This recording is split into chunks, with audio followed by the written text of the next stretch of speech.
আসসালামু আলাইকুম। বাজারে অনেক দেশি আলু উঠেছে, নতুন আলু। তো নতুন আলু দিয়ে কিন্তু দেশি হাঁসের মাংস খেতে অনেক ভালো লাগে।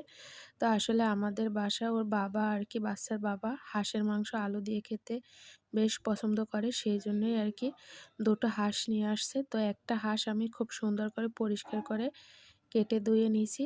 আর দেখবেন যে নতুন আলু দিয়ে যেকোনো সবজি বা মাংস বলেন, যাই রান্না করুক না কেন, খেতে কিন্তু অসম্ভব মজার হয়। এখানে আমি মাংসটা কুটে ধুয়ে নিয়েছি।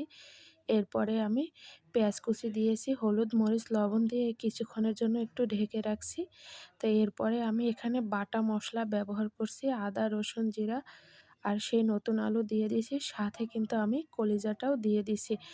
প্রথমে আমি কলিজাটা দেইনি, ভেঙে যাবে সেইজন্য। আসলে হাঁসটা কিন্তু বেশ শক্ত ছিল। তো যার জন্য আমি প্রেসার কুকারে সেদ্ধ করে নিয়েছি। তো এদিকে হাঁসের মাংসের সাথে আমি একটু পোলাও রান্না করে নিয়েছি। আর আজকে আমার ছোট ছেলেরও জন্মদিন ছিল, তাই ওর জন্য কোরমাও রান্না করেছি।